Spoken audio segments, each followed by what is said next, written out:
Thank you for joining me again on the Southern Report and giving me the privilege of your time. One of the wonderful, amazing things about doing this, wherever you are then able to communicate to the world and literally speak to friends around the world and get amazing, interesting people who are your friends on your own show to have a wonderful discussion about history, media, creativity, and as we are today, to focus on an actress that was very much close to a dear friend of mine's heart. And I will now bring on JP Sloane, and JP will describe that, and we will talk about his relative. JP, my dear friend, how are we? It's lovely to see you, and thank you very much for spending your precious time with me. It's much appreciated, sir.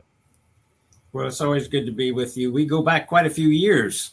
We do go back quite Yes, a we few do. years, and just to say, we have many things to talk about. If we decided we can have a subject where we're discussing politics, what's going on your side of the pond, which is very close to our hearts. Also, another huge subject that's even bigger, which is um, Israel, what's presently going on, Mm. and looking at Bible prophecy and what the Bible's saying about that. But we're going to put those subjects aside. We are going to revisit them, you and I, and we are going to look at your godmother, who sadly passed away.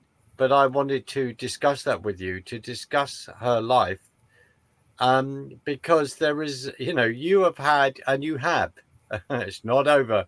You have had and you have an interesting life, and history is very important to me, but also our cultural history and American cultural history, because you have been in Hollywood for a period of time and you were a child actor, etc. And there's many other things that you've gone on to do. So I would like to discuss this. I'm going to put her picture back, and I'm going to, on the right hand side, Barbara Fuller, and Barbara Fuller was JP's godmother. So can you describe her? Because what was fantastic, and there was a wonderful tribute in the Daily Mail, and I know there's been other tributes in other newspapers. And behind you, you've already got that there, and there is wonderful pictures, absolutely, which we've shared previously, which is with her husband, um, Lash LaRue, etc. So Up there. absolutely up there. Brilliant. So let's talk about that. When who was Barbara? What the shows that she was in, and when was she born, etc. And of course, she was your godmother. So I hand it over to you, JP. Well, I call her Aunt Barbara. In Hollywood, we don't have too many families, so we adopt. I was blessed to have Bud Abbott of Abbott and Costello as Uncle Bud, and Audie Murphy of World War II, and we just celebrated over here, memorializing our veterans from the wars. And Uncle Audie was certainly one of the best. When he was 19, he won the Congressional Medal of Honor. 19. Wow. That's something. But be that as it may, um, Aunt Barbara married my godfather, Lash LaRue, who was king of the bullwhip. And I can't remember the guy that was in, well, it doesn't matter. I'm older than Biden, so I'm allowed to have a Biden moment once in a while. Well, I'll tell you what, you may be older than Biden, but you are incredible. So we're not, there's no way. You are far younger than Biden, my dear friend. You really are. Could you, when you say Lash LaRue, of course, expert with the bullwhip, what does that mean? What was he then famous for by using that bullwhip?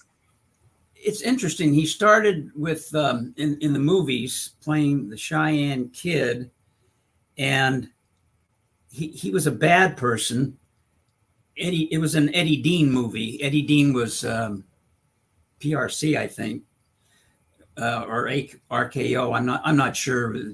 The studios aren't around anymore, but they wanted a singing cowboy, and Eddie Dean got it. Very good looking guy, good singer. And Uncle Ash played the part of a bad guy who converted and became a good guy, but was killed. And the fan mail came into the studio, more fan mail for Lash than for Eddie Dean. They said, hey, we've got something here. So they brought him back. In the first couple of movies, they called him the Cheyenne Kid, and he went by Cheyenne. And he was with, his sidekick was Fuzzy Knight, who was in the original Keystone Cops. Oh, wow. It's the silent era. And so he started going, and Fuzzy even was curious about Lash. I remember a comment was made that he was wondering if he was really a good actor or not, cowboy movie, you know. And he was impressed with Lash. Lash was a Humphrey Bogart type, and that's why it was hard for him to get work, because he was so much like Humphrey Bogart that it would just, you know, be like two Elvis Presleys or two Bing Crosbys or Sinatras. You got one, that's all you need. So in the way he got the part was, he went for a casting call, and the guy says, I need a good actor. And Lash says, I'm the best actor. He says, I'm a terrific actor. He says, can you use a bullwhip? He says, of course, I've used a bullwhip since I was a child. So he hired him to do a thing with a bullwhip. Well, he practiced on it, never touched a bullwhip before, and cut himself up in his chest and everything, and it was just a mess. But he got it. I mean, he became really fantastic. He could take the cigarette out of your mouth 50 feet away with a real long whip. He could take the top off a Coke bottle without spilling. He just became incredible. But the guy said, you know, well, you told me you knew about the bullwhip, and now you're telling me you didn't. And he says, Lash says, no. And he took his shirt off and showed him all the cuts and everything. He even had a scar right about here from where the whip cut him. And the guy says, well, you lied to me. He says, no, I told you. He says, you told me you were, you know, good with a bullwhip. He says, no, I told you I was a good actor. And I played the part, and you bought it. So anyway, they went on, and then they changed the name to Lash LaRue instead of the Cheyenne Kid, giving him his own persona. Now, the comic books, which are on the top up here, they each sold 1 million copies, and they were sold all over the world. At that time, it was called the free world because of the Iron Curtain. It didn't go into Russia and that, but England and Scandinavia and the United States, Canada, I mean, all over the free world. And that's a lot. I mean, because we're going back into the 50s, the early 50s, to sell 1 million, that was something. 10 cents, that's what they cost. Now they're a couple of bucks for a comic book. But be that as it may, Uncle Lash married Aunt Barbara, and they weren't married more than just shy of 2 years. But she was impressed with his acting, and they did get married. Her mother didn't think it was a good idea, and turned out Mama was right. I love them both equally, and I won't take sides or say I love one more than the other. But I was blessed to have probably the best godfather and the best godmother a kid could have. And we've been close all this time. Now, Aunt Barbara, I've read some of the articles, I think People magazine on her passing, and they have her being born in 1925. And she was actually born 1921, same year my biological mother was born. So they were both from around the same time. And when she was 11, she was in Chicago. Her mother was at a radio station, and she started doing little parts and acting. And she became actually probably the most known voice on radio because she had a very unique voice. And that's interesting. Just to stop for a second here, I want to speak to all those wannabe movie stars, recording stars. I've done records. Just if you'll pardon, you see, there's some records there that I've done. And brilliant. I love The wonderful thing interviewing you, and this is, I mean, this is why this is important, is when we sit in a space that tells people about us, our creativity, awards and stuff like that. And it is important. This is my own personal opinion. It is important. It talks about the journey, and I think, and the journey of life, and we thank God for that, and all the different things that we've done. And when I've got, sorry, I'm going off on a slight tangent. I just want to say this. I've got two of your books here. I've got other books that other friends have done, and that means a lot. They mean a lot to me. You know, they are a wonderful treasured possession. Sorry, I don't want to go off the wrong thing, but you're showing us records, but you're addressing all these future young artists and actors and everything else, JP. Well, the point I'm making is you can be a household word one day, and a few decades go by and nobody's heard of you. The only fame that's really good to keep going is that of Jesus, because that'll do you good knowing him. But I just want to point out how I've talked to people about Annette, and they say, "Who's Annette?" I remember one time about Elvis, and they said, "Who's Elvis?" And then his family got together, and Sinatra did the same thing, did a comeback. So there was a kind of a lull there between career where nobody knew who they were again. And then they recovered and brought back even after death with Elvis. You know, his family did that. But fame. Well, it's nice to be noticed. It's nice that people recognize you. And I was in a movie series as a little boy, which was now considered a comedy classic. I only did a couple. It was Ma and Pa Kettle. And that was with Percy Kilbride and Marjorie Main. And Dick Long was the oldest brother. There was 14 of us. I was the youngest child. And when I got older, Dick Long would come in the clubs on the Strip where I was working and come on stage, and we'd have fun together. But he did Nanny and the Professor and Big Valley.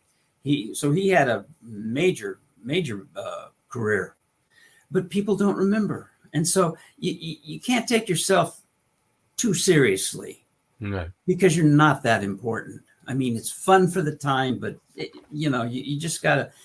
I see some of these people with their ego so big that when they're off stage, the ego is still going, and they think they're God's gift to the world.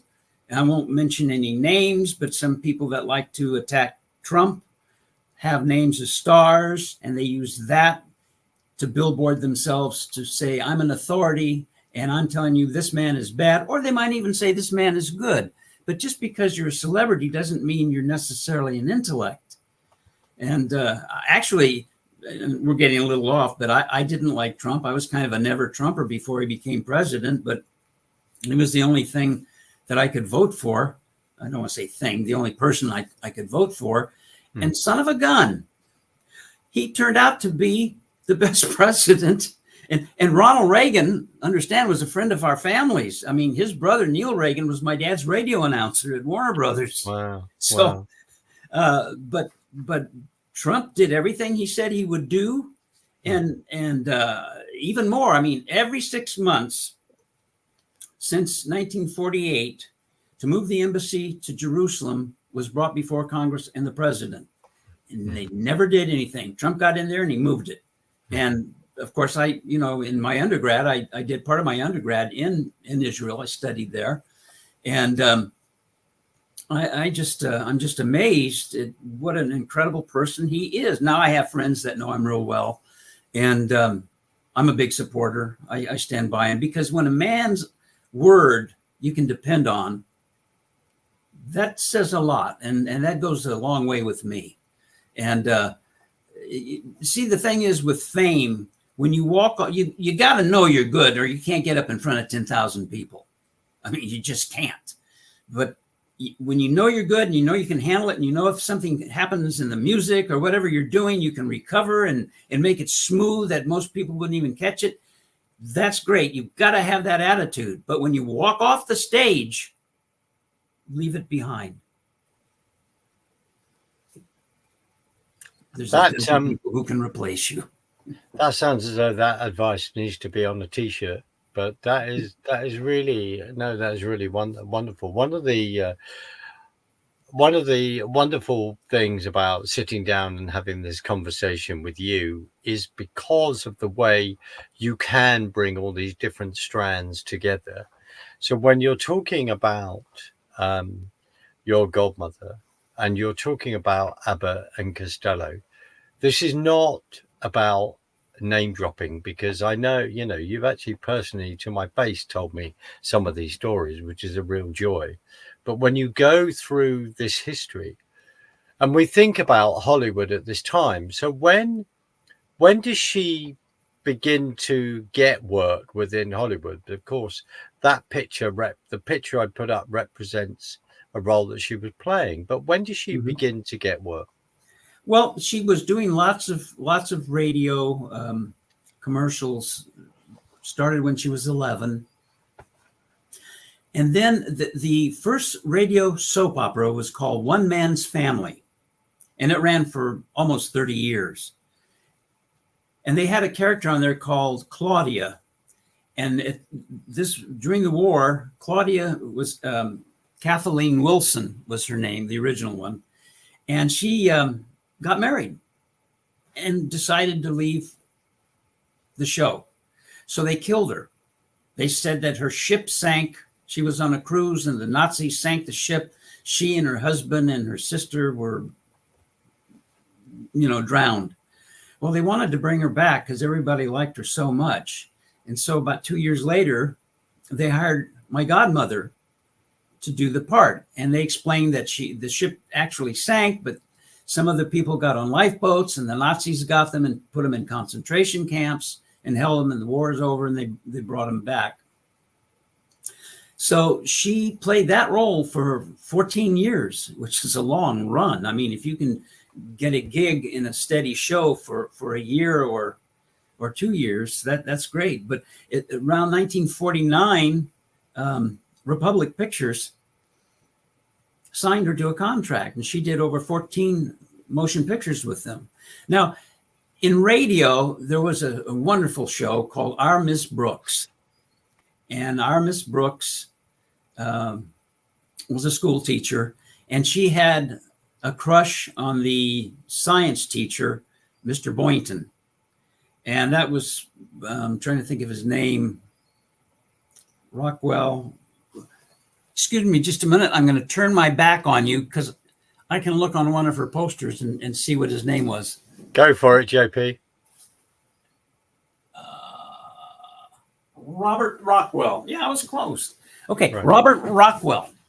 Now, he was Mr. Boynton. And of course, all the girls had a crush because he had a wonderful name. So they had a crush. He was the romantic figure, kind of like a Walter Pigeon or something.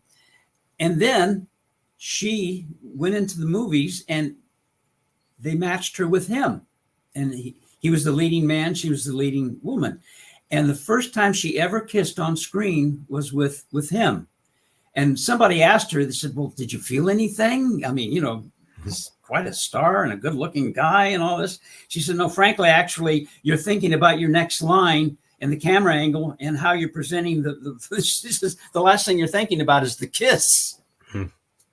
But she was wonderful, and she was a good actress. I enjoyed that, and I like watching her on. Well, in one of the movies that she did that I just looked at, let's see, the name of that one was Unmasked. Raymond Burr was in it. Years later, she's on a Perry Mason, and she's second to him, but he was second to her in the movie. So it's interesting how things turn around, and it's fun. But she always had a positive attitude. She never was conceited or egotistical. I mean, that picture you showed with her against Charles Boyer, he was one of the top stars. I mean, he was good looking, beautiful accent. I mean, all the girls just swooned when he would walk on stage. So that was something to play opposite of him, because there was a lot of female leads in Hollywood. But she did a couple of them with him, and that was, I'm very proud of that. He went on later on to play Dominique You, who was the gunner for Napoleon, who went with Jean Lafitte, who I'm a direct descendant of. And he saved New Orleans. And so he played that part when he was older. So I was really proud of that as well, because I like him as an actor. You just mentioned who you are a descendant of, because I've never heard you say that. So could you describe your relative? Well, Jean Lafitte, they call him a pirate. And if you go to Disneyland or Disney World, you leave from Lafitte's Landing at Pirates of the Caribbean or Caribbean. He was a privateer. In those days, as you're aware of, because of England, sometimes the crown would hire mercenaries to represent them and attack their enemies. And so I think it was Simon Bolivar, who was the George Washington of South America. He was his private navy. And the British came to Lafitte and they wanted to offer him gold. And well, C.B. DeMille made 2 movies. He made a remake of it. And Yul Brynner played the part of Jean Lafitte in the last one. And they wanted him they were going to give him a title, some kind of, aristocratic thing, and make him very big in the British Navy, and offered him a lot of money. And he said, "Gentlemen, look at the plates you're eating off of." He says, "That's one plate's worth more than you're offering me," because it was gold. And he said, "I will stick up for the little country first." So he wouldn't go with England against the United States, because this was the Battle of 1812. And his people, when the United States Navy came in, they were ready to join them, and they went running down to greet the Navy, singing Yankee Doodle, and the United States sank half his fleet and killed a lot of his people. But he still stayed with Andrew Jackson when he came down to see if they would have lost New Orleans, because Napoleon had all this New Orleans going up, the territory that was purchased. It was huge. And if you could come up the mouth of the Mississippi River, which is a mile wide, you could then do a pincer movement with the Atlantic. And of course you had the Mississippi River, but you also had the Canadian border. So you could really come in and destroy America. But he stayed with Andrew Jackson and fought and saved the day. So New Orleans was saved, the United States was saved. And it's interesting, when Lafitte walked in New Orleans, the governor put out a reward for him. Money, dead or alive, X amount of money. Lafitte did the same with the governor's name. Lafitte walked New Orleans, the governor didn't. But people turned on him after the war, and so he just left New Orleans. Nobody really knows where he went or what happened. There's several ideas, but I don't want to go into all that right now. I'd like to talk about Barbra a little bit more. Well, no, definitely. So her radio career, 14 years. What an incredible gig. Yeah, that's just that one show. That was just that one show. So talk through that, because from your experience, how many days rehearsal would that be? And is that just one record? Do you rehearse on a day and go straight into it? Or I think that's what they did. I think they just kind of did a dry rundown and then went in. But they had Hollywood, and the industry was much different back then. I love old Hollywood, but I must say this. Around the time I was doing the Ma and Pa Kettle movies, some of the executives at Universal Studios, that's who did Ma and Pa Kettle, they wore little sickle and hammer pins. So the communists were getting in to the entertainment industry early on. They go for the church, they go for the media, they go for the politics. And the easiest party, of course, to get into was the Democrat Party, because it was semi-socialist always, when it started out caring about the farmers and the average person. And the Republican Party way back then, and we're going back 70 years, 60 years, was more of the rich man's party. But be that as it may, old Hollywood still was so much better, in my opinion, than today. There's some good people still today in Hollywood, but it was C.B. DeMille. Look at the movies he made. He did stuff on the Ten Commandments, Charlton Heston, and just big pageants. And they were wonderful shows and history, but it was a fun way to learn our history and the Bible, because they did both. And they were patriotic, if nothing more than they knew that America was patriotic, so they wanted to reflect that. Now, the star building contracts with the studios, they don't have that anymore. They would build you and everything, and they would protect you and keep your image good. You didn't take sides politically, because that would cut out half of the audience that would come to see you. So you were nice to everybody and just played the part and were the celebrity and did the autographs, but didn't talk politics. And well, I guess it started changing around the time of Ronnie. He was a Democrat, and Screen Actors Guild was becoming very, very Marxist. And so Ronald Reagan ran for president of the Screen Actors Guild and won. And then, of course, he became our governor in California and then our president. But before that, people kind of just didn't voice too much political or religion. You know, they just kept it neutral. Judy Garland, I think the studios ruined her. They've ruined a lot of people. And I love Judy Garland. I never knew her, but I loved her performance, her acting. But there's so many rabbit trails you can go through when you have a background that I had and the people that I was.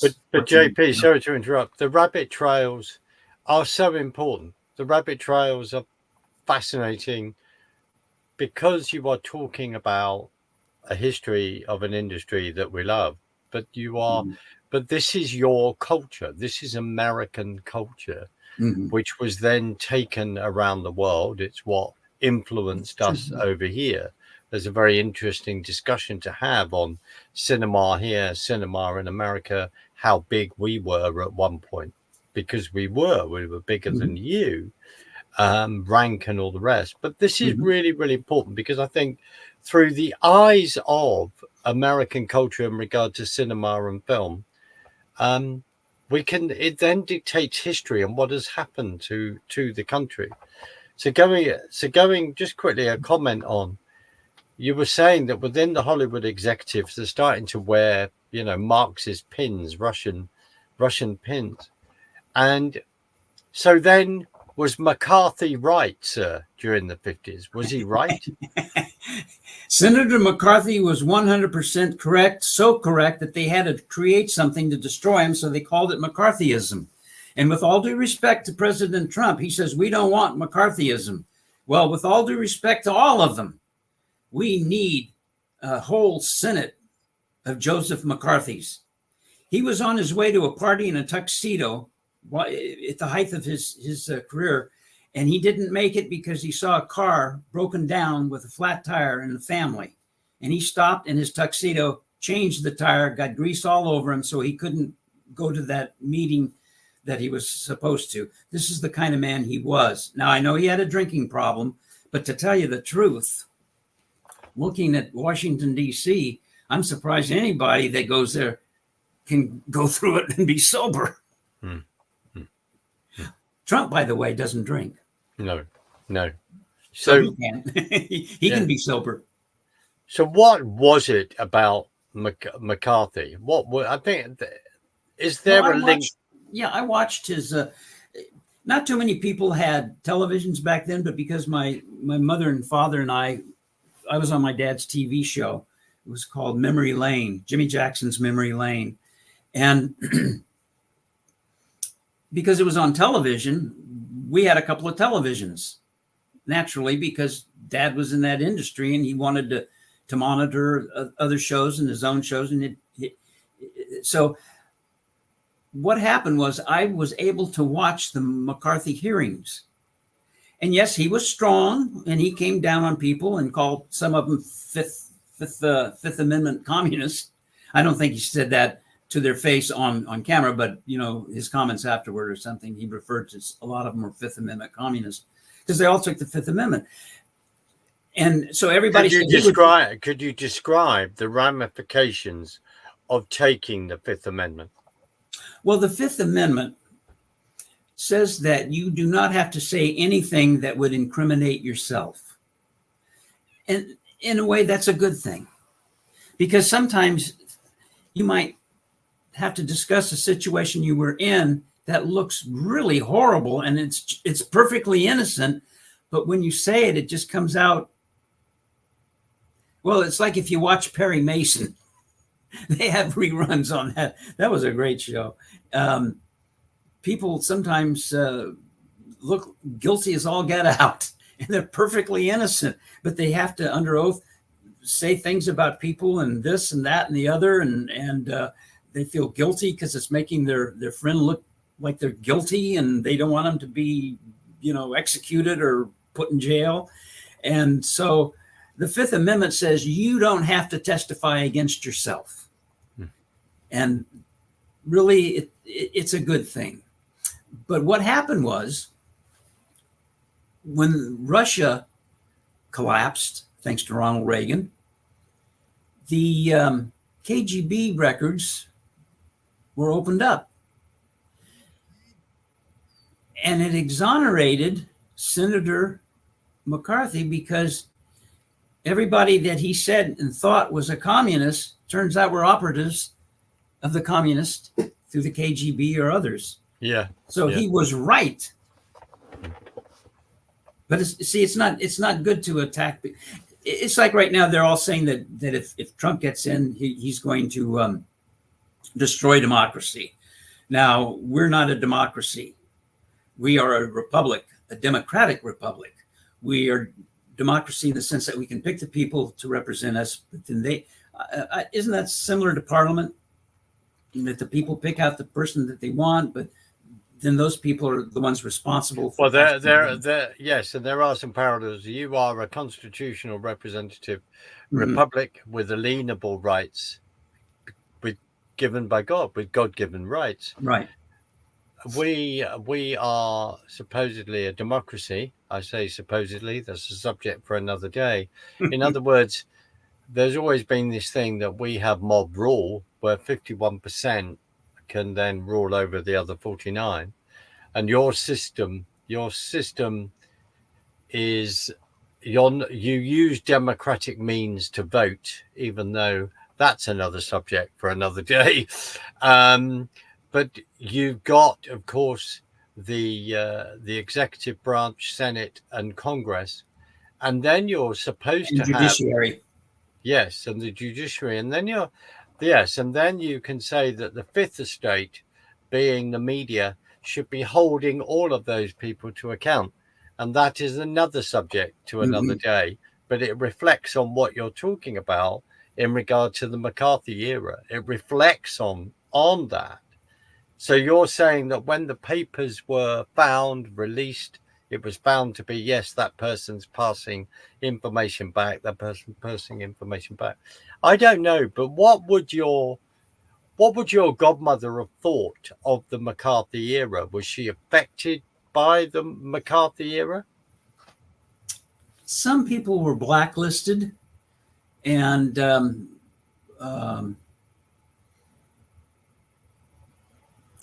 maybe not. That's a real touchy area, because like I Love Lucy. Lucille Ball was a communist. She joined the Communist Party to please, she said, her grandfather. But she wasn't blacklisted, but it did hurt her somewhat. I love her talent. I think she was great. And I like to give people the benefit of the doubt. And I could see how when you really love somebody like a grandparent, you might want to please them. And so if that makes them happy, I'll be a Democrat, I'll be a communist, I'll be a Republican, I'll be an independent. And so I want to give her the benefit of the doubt because I've never heard or seen anything that, as a matter of fact, the person who discovered me, Ed Sedgwick, the director, Joey Brown said if he had any director to direct him, it would have to be Ed Sedgwick. Well, Ed also discovered Lucille Ball. And after he passed away, Ebba Sedgwick, his wife, stayed with Lucy until she died. So Lucy had a good heart. She was a good person. Hollywood's a rough place and it destroys people. I see so many kids that are child stars. Sherry Jackson was my sister in the Ma and Pa Kettle movies, and she went on to be Danny Thomas's daughter in the Danny Thomas Show. But then she did, I'm not sure. I don't want to say anything negative, but I see a lot of wonderful people get destroyed. Annette Funicello was not destroyed, and the original Mouseketeers, I knew a lot of them,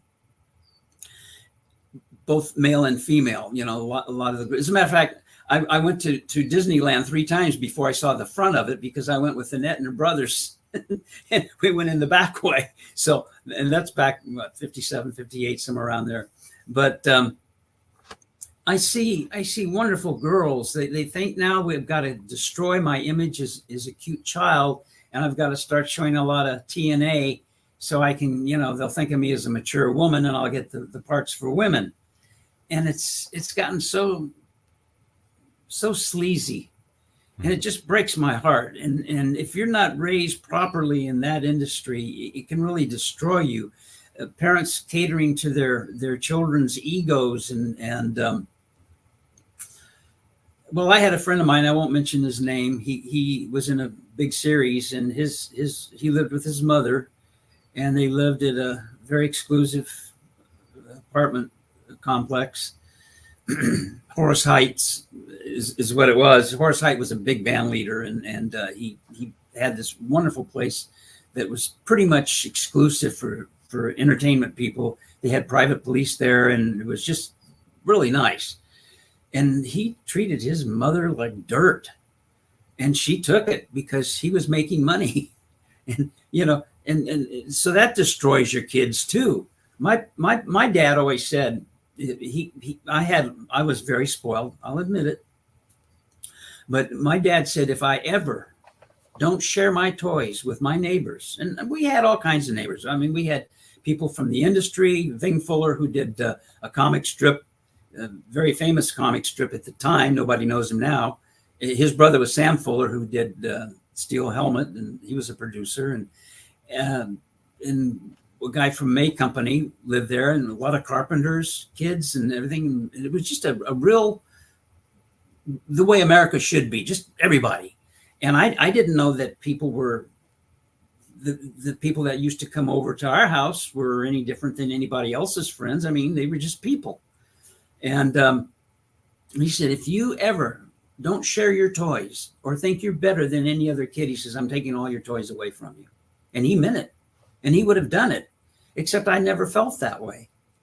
I shared what I had, and I loved all my friends, and we all got along great. But then America started changing, and Hollywood started changing, and it really, well, it's just sad. It's just sad. So, your godmother, how does it feel when you are looking at, there's someone that, of course, is a relative of yours, someone that you love to bits. How does it feel to then see their persona in the news, to see their persona on the newspaper, to see these pictures that reflect her success at that time that are a number of decades in the past? Mm-hmm. How does that feel? Does it say this is the real person, or off screen, very, very, very, very different? What are your feelings about that? For my godmother, off screen and on screen, pretty much the same. unless she was playing the role of a bad person, and she was not that. As she was aging, she always was happy and positive. And she says, as long as I have my health, I'm happy. You know, she's just happy. And she drove her car. She had a little mighty Mustang convertible that she drove when she was in her 90s on the Hollywood freeways, and did quite well. But wow. She was, everybody in her caretaker, Canty, it was her name, and she was taking care of her right up till the end. And I'm going to stay in touch with her, because so many times you find somebody you love that's taking good care of a person you love, and then they die, and then you don't ever contact the other person. Well, I'm going to keep in touch with her, because she was special, and she still is special. But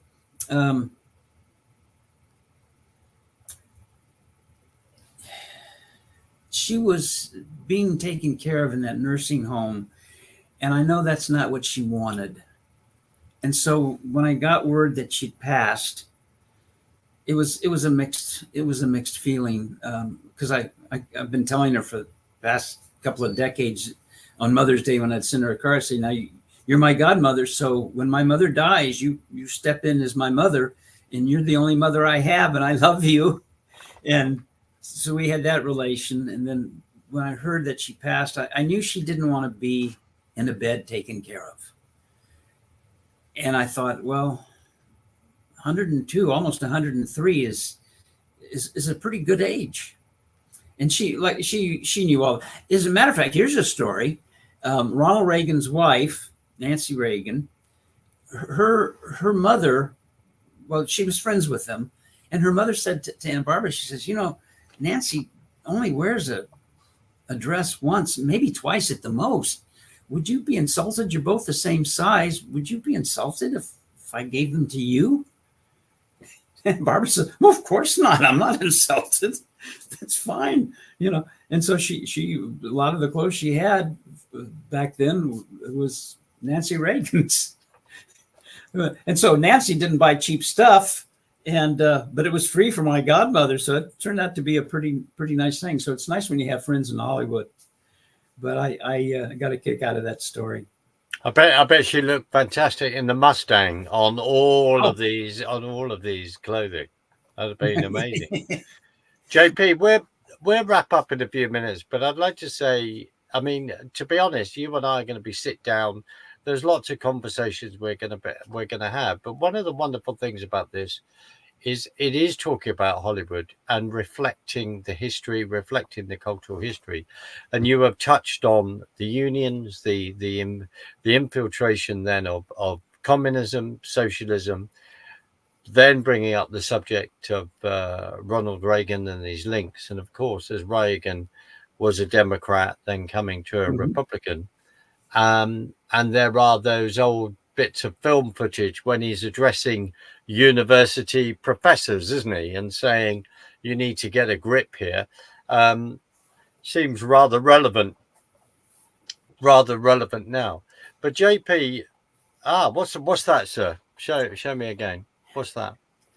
I never thought of my godmother's being in Westerns, but she was in Westerns, and this is a wonderful book, right, by Boyd Managers and Michael Fitzgerald, and it's called Ladies of the Western. And it has a thing in here of Aunt Barbara.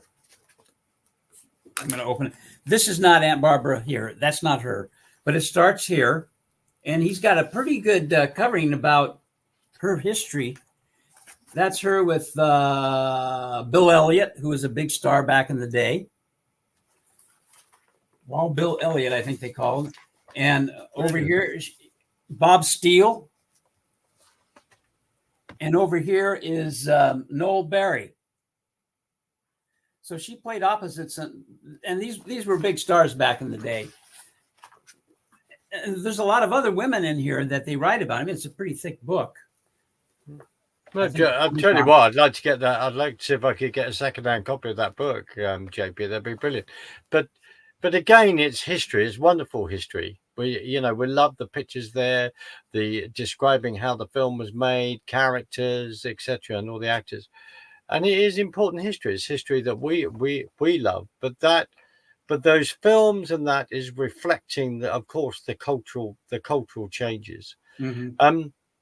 So what? Just the last minute or so, what would be one of your lovely memories of your godmother that that you hold, that's very, very important to you, and maybe also important to your family? What other what's the abiding memory? I remember there was a picture that of you and Shannon going to meet her, I think a few months before she passed away, or maybe a year. But what's an abiding memory there? Well, I used to figure out every New Year's Eve I'd call her because we got separated for a while. And Uncle Lash, they both did shows, this is something that a lot of the Hollywood stars did back then. And up until just a few decades ago, I don't know, some may still be doing it, but they would have people that would come out and from the old shows, and their fans would show up. And I'd lost track of my godfather, and Shannon was at Oral Roberts University, and she heard on the news that Lash LaRue was going to be appearing at a gun show. So she went and arranged to see him. And it's been, I think, about 20 years since I'd seen Uncle Lash or Aunt Barbara, because I was on the road too. And so she went in and she walked up to the table, and a bunch of people were standing around and listening to him and talking and interacting. And she said, "Excuse me, do you know JP Sloane?"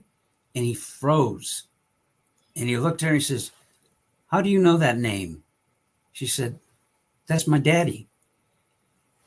And he picked up a comic book with me on it. And he says, "That's her father." And so they talked.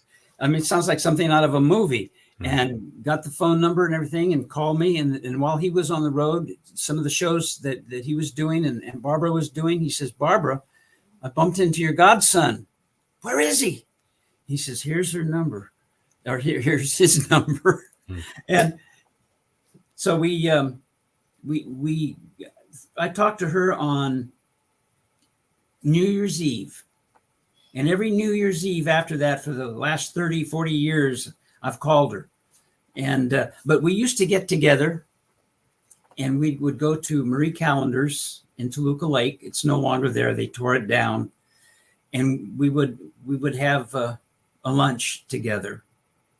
And I always love those. I have a quarter around here somewhere that was changed because she picked up the tab one time, and and he offered her a quarter back, and she said, "No, give it to him." I still have it. Brilliant. But they're wonderful. And the last time I talked to my godfather too, since they were married at one time, I said, "Uncle Ash, I love you." And he says, "I love you too, boy."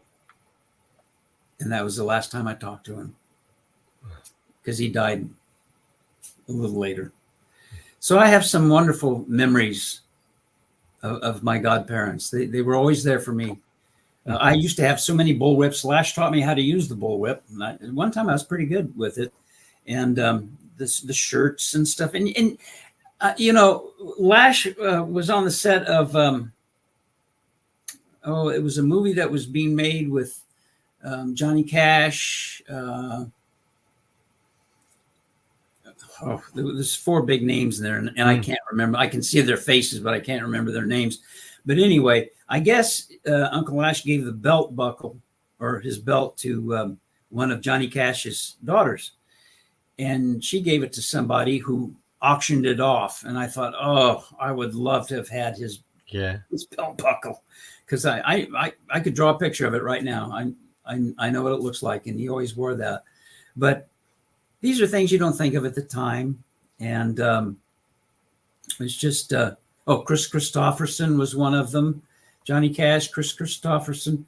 Um, and he's a singer, wore his hair in a pigtail, older guy, really great country singer. Willie Nelson. Well, Willie Nelson. And so they're doing this movie. Well, Lash was on the set, and they heard that he was there, and he was their hero when they were little boys. And they said, "Would you do a cameo shot in our movie?" So he did. So Lash is in that movie. wonderful, wonderful. JP, you and I are going to do this again. I just want to say this to you. It is a real honor and a privilege to have these conversations, because one of the beauties of it is that we are recording history, and it's really, really important that we do, and that we remember these moments. I have a number of books to my left. I think at some point maybe you and I do this online, where it is talking about film history and how they would cheat and how to do certain shots and all the rest. It is quite incredible. So today we've sat down in memory of your godmother, of Barbara Villas. So I just want to thank you for those memories that you have shared about a very, very important, as I say again, a very, very important time of cultural history, because you are very much part of that. You really have. You've lived through that, and you continue to live through that. So, JP, I just want to thank you for your time and for spending that with me today. So, thank you very much, sir. Been my pleasure. Enjoyed it. And I'm gonna play us out. And before I will then say, join me over the other side, officially say goodbye. But JP will be coming back, because we have discussions on Israel, discussions on his writing, because he is Dr. JP Sloane, and these things are really, really, really important, because we have to learn from the past to know what is going on right now. So thank you very much for joining me today, everyone, and I look forward to your company again. Thank you, JP.